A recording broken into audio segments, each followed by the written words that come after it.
Now he's immobilized. Every one of these ducklings was at one point an invasive egg at the local park. Hey, Kevin, calm down, buddy. You're gonna get a hernia. What's up, guys? I'm here with my son, Dababy. We're gonna be watching his most recent Rolling Loud concert in Miami.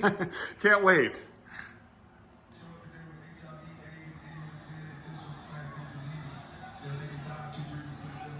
Dababy, open up. I'm wearing your merch today. You made me look like a fool. You can't just hide in the bathroom all day, man. You gotta apologize. You're right. Uncle Ben, I want to apologize to you and everybody here watching this for saying those terrible things on stage. Those do not reflect my beliefs or anyone's beliefs here at the Urban Rescue Ranch. And the things I said were not epic, based, or poggers pilled. I hope sincerely that all of you will accept my apology and we can move forward from this. Well, okay, Dababy, I suppose we can. I'll just pick up these little turds you left on the ground. These little hard, big rabbit turds. That's what kangaroos poop. And I suppose we can move on from this, so long as you promise never to say those things again. Yeet. And while I'm afraid you're not invited to ACL anymore here in Austin, you can still have your own little concert in my backyard. All right, anyways, you guys, now that that's over with, we got this new merch in the mail. Woo! Look how epic this is. That's right, we got a logo. Ever heard of it? Thank you, R-Rat Studios. And whoever sent me this shirt, love you, appreciate you, but we're not wearing this anymore. Wow, look at this. Look at this, Dababy. I mean, Doorknob. Doorknob now. His name was never Dababy. It was Doorknob. It was always Doorknob. But boy, do I have an exciting video for you guys today. I'm running out of content ideas, so I'm just going to be throwing watermelons out my window at the animals. Come on, little idiot, let's go. Oh, Kevin. Hello, little man. Here, have a bite. Have a bite. Here, have a bite of my. Here's a freebie for you. Here's a freebie for you today, sir. Ah, what an idiot. Woo! I'm on top. I'm on top. If you guys can't tell, it's been a stressful few days. First, I found out that my son said homophobic things on stage. Then I had to do all this crazy work to package up all his pigeons. Okay, we're loading up all these fancy bags of pigeons and babies. Poggers, hello. And next thing you know, I got all these watermelons. And now we gotta find somebody to eat all these Whoa, is that hit rapper and artist Kanye West? Hello, Kanye West. How are you today? Lil Nas X, is that you? Lil Nas X coming out of the closet? Epic and bass? Yeah, guys, it has been a wild, wild few days. My living room is no longer filled from floor to ceiling with boxes of little pigeons. And we do have a few more boxes coming in from China, but that's it.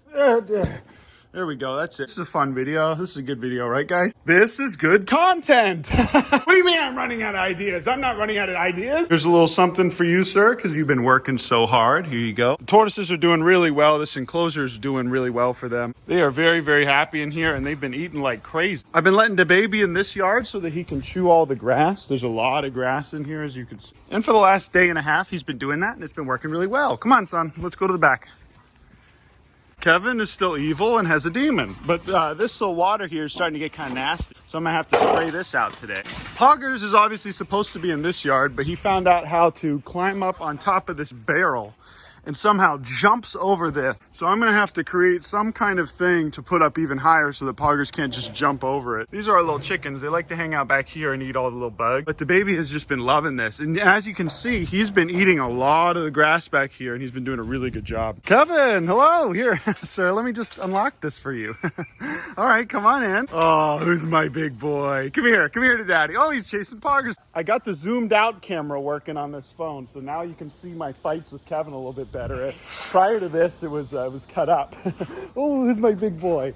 Who's my little big boy? Does this look better? Is this a better view for you guys? Oh, hey, Poggers. All I do is just put my head on top of Kevin gently like this. I'm not even holding it tightly. And this is really all I need to do to keep him from attacking me and hurting me. It's really pretty awesome, honestly. When I have my hand on his head like this, I can do basically whatever I want. Give him little kisses. I can give him a little hug. Oh, he didn't like that. Oh, he didn't like that one bit. Oh, he's gonna bite me. Oh, see, as long as I just keep my hand on top of his head, he doesn't really hurt me, and he can't. But yeah, as long as I just keep my hand right up on top of this little man's head, he can't really hurt me. And I win every day. So I'm just gonna go ahead and do this until he gets kind of tuckered out. I'm just gently putting my finger right up here at the back of his neck. This is the kind of thing that you would only learn as a rhea farmer from having one in your backyard and fighting him every day, nonstop, for 3 months. For all you rhea farmers out there and aspiring rhea farmers, you don't need to hit your birds. You don't need to hurt them. This is literally the only thing you need to do.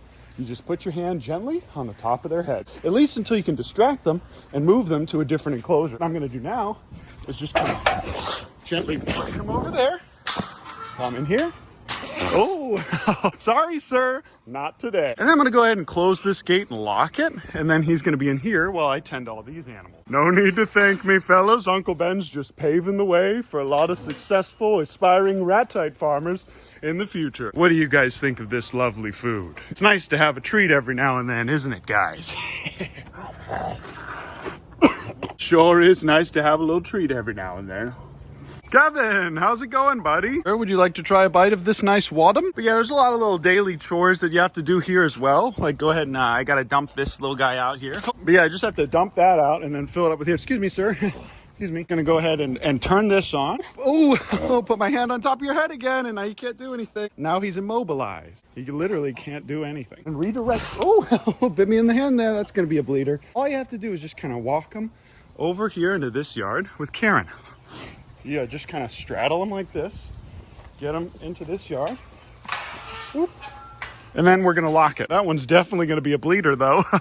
Good boy. As you can see, all these little guys are enjoying the wadum, but I really want to get the ducks out there to enjoy it. A lot of you guys ask me, oh, Uncle Ben, how do you do this? How do you have all these animals in your yard? How long does it take you to do the chores and to water them and all that? This is literally it, guys. It's not that hard. I just go ahead and have a 4-split nozzle system here, and I have another 2-split nozzle here. And from my bedroom here, which I left the door open, ooh, it's gonna be real hot in there now.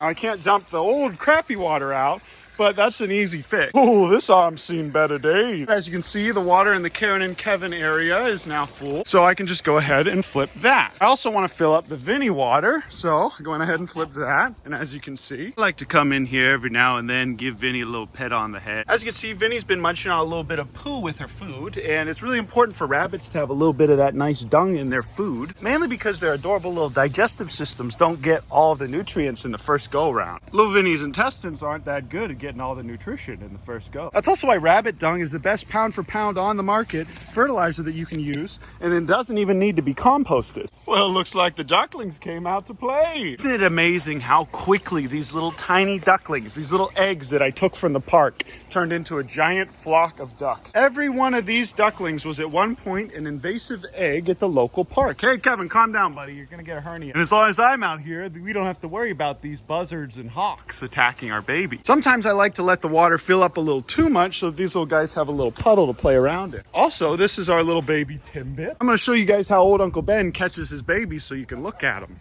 Well, old Uncle Ben tried sitting in this old folding chair, but it just fell right through.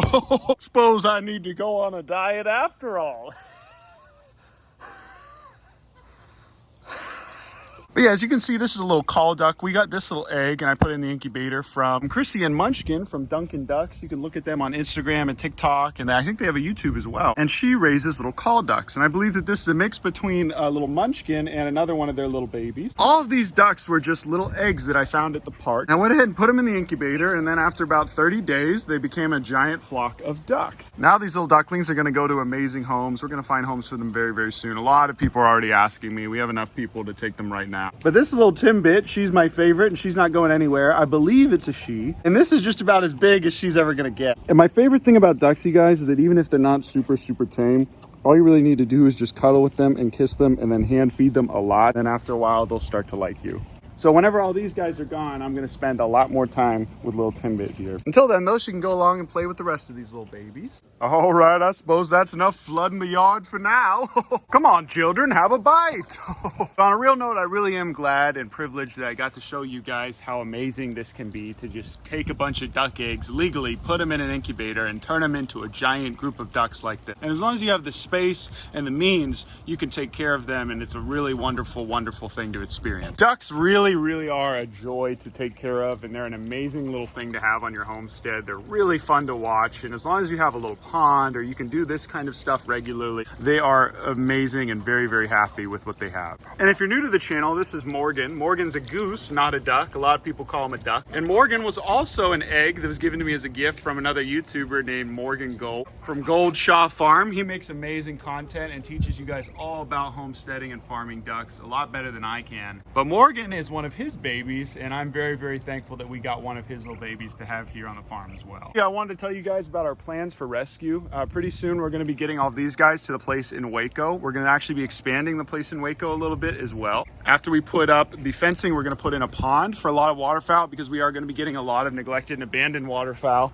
in Waco, because there's plenty of them there. All of these enclosures I'm going to use for wildlife rehab here briefly before we get our practice set up in Waco. These chickens are going to stay here because I love them and they're my pet. Kevin's going to go to Waco with Karen because he has a lot more space over there to run around and be evil. Kevin was putting baby Karen in danger on a regular basis, so she went over to our friend's place, who has a bit more babies for her to grow up with in a more controlled environment. Those baby rhea actually have an 80% mortality rate, which means that 80% of them are likely to die after they hatch out of the egg. But that mortality rate drastically decreases, which means they survive longer if you can put them with a bunch of other babies in a really controlled environment like a large brooder. And although it's really fun to watch the babies grow up with Karen and Kevin as they would in the wild 90% of them die. And it's a lot less fun to watch literally 90% of them die, especially due to the negligence of the parents. It was pouring rain the other day, and instead of Kevin bringing the baby to shelter, he just stood in the rain and let it soak the baby for a solid 10 minutes before I ran out and intervened. When stuff like that happens, it's a clear sign that I need to get the baby to a better home, even if it's not this place. And I figured she had a better chance of survival with a bunch of other baby rhea and a big brooder than here in the rain. That's it, guys. I love you. I appreciate you, and I'll see you in the next. Hang in there, Julie.